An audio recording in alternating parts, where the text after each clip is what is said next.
Well, good afternoon, everybody. Ready? Everybody got good sound right now? Well, thank you all for joining us. We just wanted to hold a quick briefing today to discuss about the city's preparations for the expected severe weather and share some safety reminders from our perspective. The current situation as it stands right now, as you all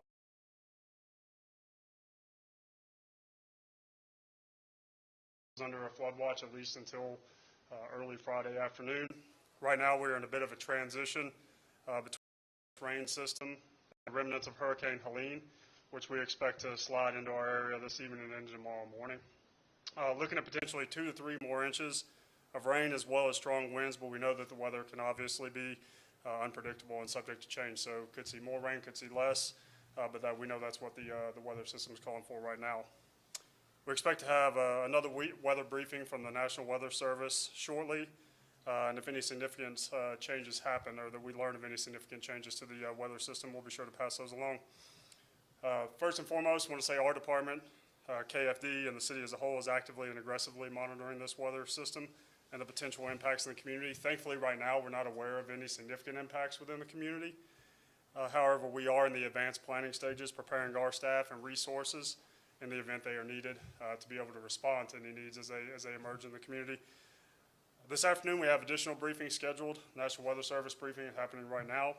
In addition to that, we'll have additional briefings with city and county staff, service providers, Knoxville, Knox County, emergency management. The Emergency Operations Center will be operational, plans to be operational in order to quickly respond to any issues that do emerge in the community.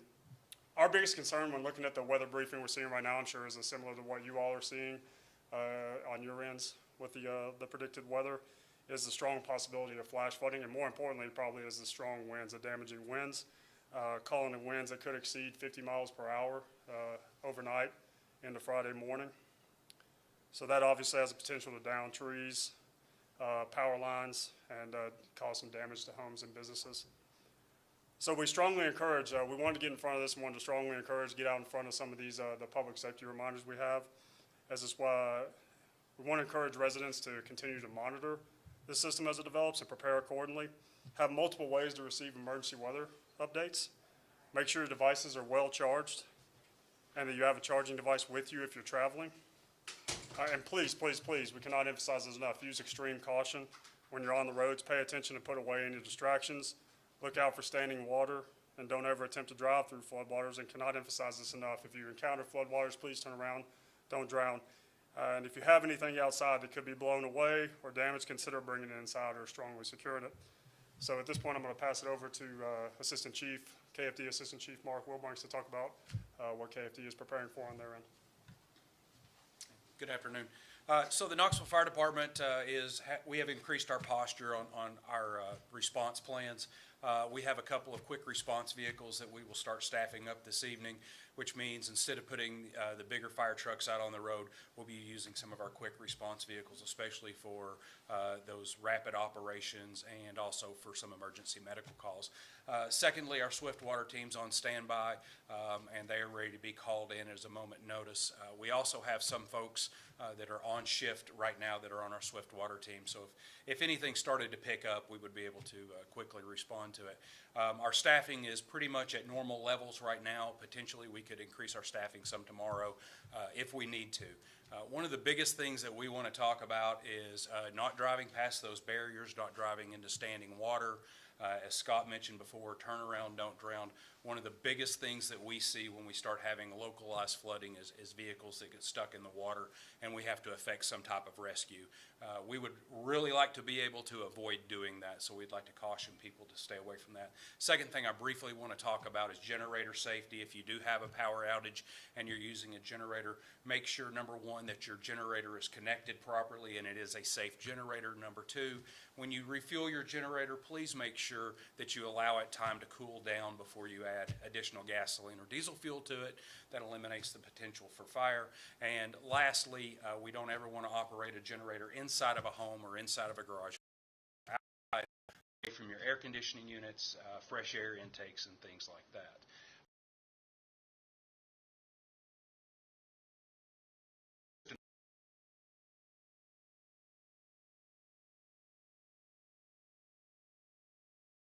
of police and fire, which of course are our first responders here in the city. There are some other city departments busy taking precautions right now. Our public service crews are out right now as we speak, checking all of the storm drains throughout the city, trying to clear them, get debris or any leaves out of the storm drains to help increase flow if needed.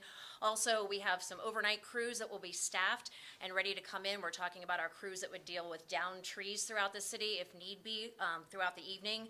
Coming to our transportation and engineering department, you'll start seeing some of the barricades go up, actually just being staged near some of the intersections right now that we know are problem areas throughout the city. That way we have our tools and supplies on the scene if needed overnight, if there are high water, or if there is high water. Also, we want to let you know this is kind of something that many people may not realize. Our traffic engineering department is actually busy right now building additional traffic light structures, the ones that hang from the wires. So in case we do have high winds and lots of power outages and traffic lights down, they can easily be replaced tomorrow. So they are busy working on that. And then the only other important update really from the city is 311. We are bringing in our call center staffers a little bit early in the morning, anticipating some additional calls.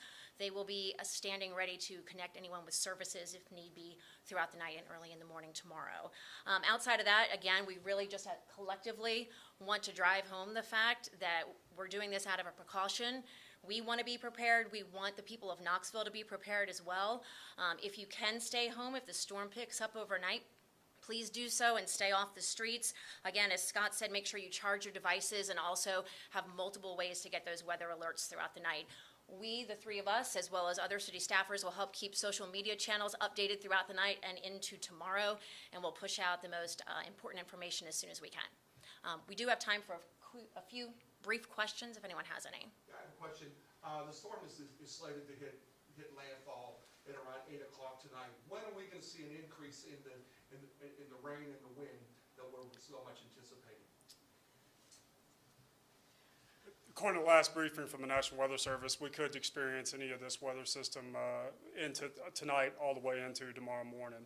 It looks like the worst of it is going to be anytime overnight tonight into early tomorrow morning is when we're going to experience the worst of it. We expect that that's when we're going to be in potentially a storm response mode versus hopefully by early afternoon we've weathered the worst of it, and then at that point we're getting to return to some normalcy or maybe dealing with the aftermath of the weather. Additional services being offered for unhoused community members, or what's the situation like there?